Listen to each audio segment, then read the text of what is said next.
Good afternoon, friends. I trust that we are all okay this afternoon. We thank God once again for His grace and His mercy. We thank Him for the gift of life. This afternoon, we will continue with Matthew chapter 5. We did the first four Beatitudes. We will do the rest of them today. But before we go into that, I'll just want to remind us this text that I've read before, which is from Jeremiah chapter 17 verse 9. It actually reminds us of the condition of our hearts. And I believe that we have to know the condition of our hearts if ever we are to deal with things. We need to know the condition of our hearts.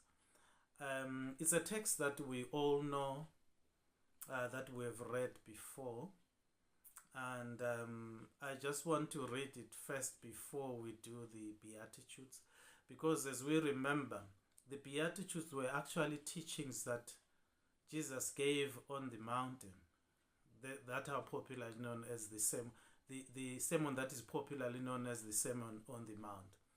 The Beatitudes were the first set of teachings that Christ gave to his disciples and those that were there, the multitude.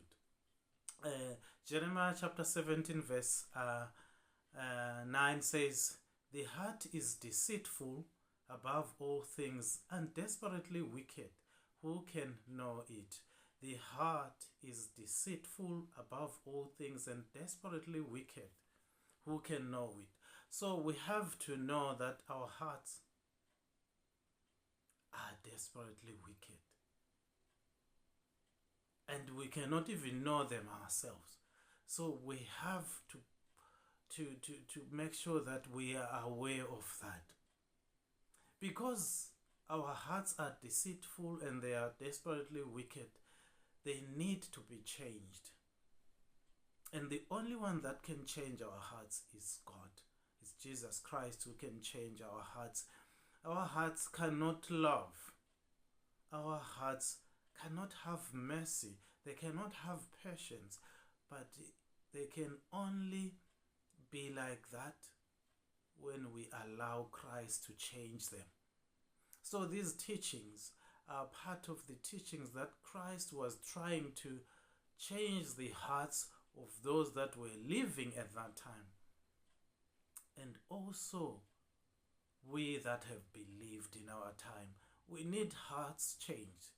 Because we see what is happening around us, the violence that we see around us. It's so serious that sometimes you wonder where we are going with this kind of violence. It doesn't matter whether it's in the developing world or it's in the Western world, the so-called developed. The violence is so serious. We need Christ. People need the Lord. That's what we need, because these hearts cannot be trusted. So we'll go straight into our Beatitudes for the day.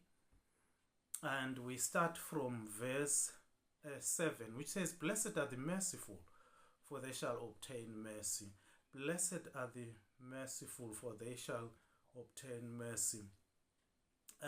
People are suffering around us. But how many people take time to alleviate that suffering? People are oppressed. They need justice. How many people step out of their ways and help those that are oppressed, those that need justice, those that need help? How many people are compassionate around the world? Even Christians sometimes they don't show that compassion on the people that are around them.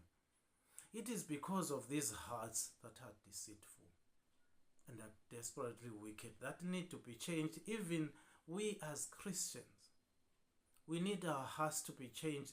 Going to church is not enough, but we need our hearts changed so that we can show mercy to those that are oppressed, those that are suffering.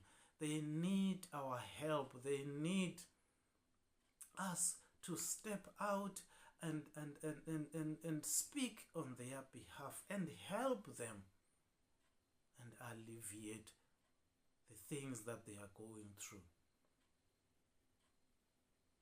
So they are relying on me and you to help them. So if we have shown compassion to others, Christ will in turn show us compassion as well. He has already done that by dying for us. And we need to also show compassion and help those that need help. And verse 8 says, "Blessed are the pure in heart, for they shall see God." These hearts cannot be pure if we don't connect with God, if we don't connect with Christ. These hearts are not going to be pure because they have evil desires. They are selfish, they are arrogant. We need Christ to deal with them. We need the love of God so that our motives will be pure. When we step out to help, if our hearts are pure, that means what the help that we give out is genuine. But if our hearts are not pure and we go out to help, it's not gonna be genuine help.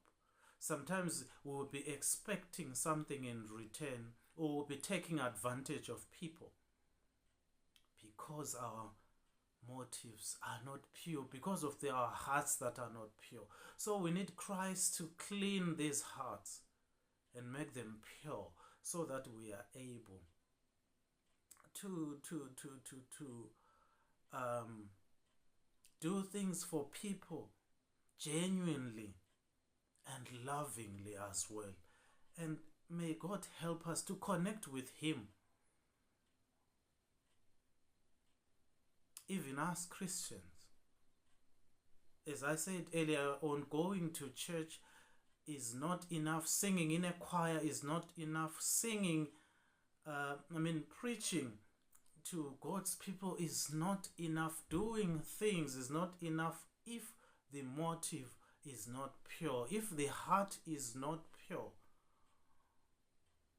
we are just like cymbals that are making noise, as 1 Corinthians 13 says. So we need these hearts sorted out. We need these hearts purified so that we are able to help people genuinely. And as we proceed with verse 9 says, "Blessed are the peacemakers, for they shall be called the sons of God." If there is one thing that is elusive in this world, it is peace. We see wars around the world. They try peace and have peace agreement, but because those peace agreements are made from wrong motives, there's no genuineness in those peace treaties. That's why they are broken, some of them 24 hours after they have been made. It's because those people, their hearts are not changed. They just put things on paper but they don't really mean what they put on the paper. So we need genuine people, genuine Christians that will sit down, and when they make peace, they will make real peace from a heart that is pure, from a heart that has been changed by God. They will be able to make, permanent peace treaties where the wars will stop, where the suffering will stop. And those people are going to be called the sons of God, because they will be, they will make peace treaties that originate from the pure motives, from a heart that is changed, from the heart that is free from a heart that is free from evil desires. They will be able to make treaties that will last, peaceful treaties, because the peace will be coming from the pure hearts. In other words, those peace treaties will be coming directly from God, because those people are connected with God. As long as people are not connected to God, the peace treaties will not be genuine. And so I encourage those in politics, those that get involved, to first have their hearts dealt with, have their hearts changed, so that they will have pure motives in whatever they do. And verse 10 says, "Blessed are those who are persecuted for righteousness' sake, for theirs is the kingdom of heaven." And there are people that are genuine, that try and do things from the pure motives that they have. But because men are evil, people have got evil motives, they are greedy, those people get persecuted for trying to bring genuine things, for trying to bring genuine changes. Because we live in a world where people are very deceptive. So when they see someone who is genuine, someone who's coming from a point where they are genuine, they want to do things genuinely, they will persecute that kind of a person. But the encouragement is that even if they persecute you, when you've been sent by God, don't get discouraged. Go ahead and do your part. We need men and women that will be courageous, that will stand for what is true, that will stand for justice, that will stand for those that cannot stand for themselves, people that will fight for justice, people that will fight for peace, people that will fight for those that are oppressed, those that are suffering. We need people that will fight for those people. If you are one of them, please continue fighting for that, because there is a promise that you will be rewarded one day. And verse 12 says, "Rejoice and be exceedingly glad, for great is the reward in heaven.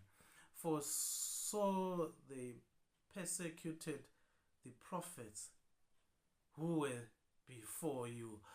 So even if they persecute you, the persecution will be temporary, because your Father in heaven will reward you for fighting for the oppressed, for fighting for those that are suffering. The God of heaven will reward you. My encouragement to us is that we will all connect with God. Let's connect with God. Let God deal with our hearts, these wicked hearts.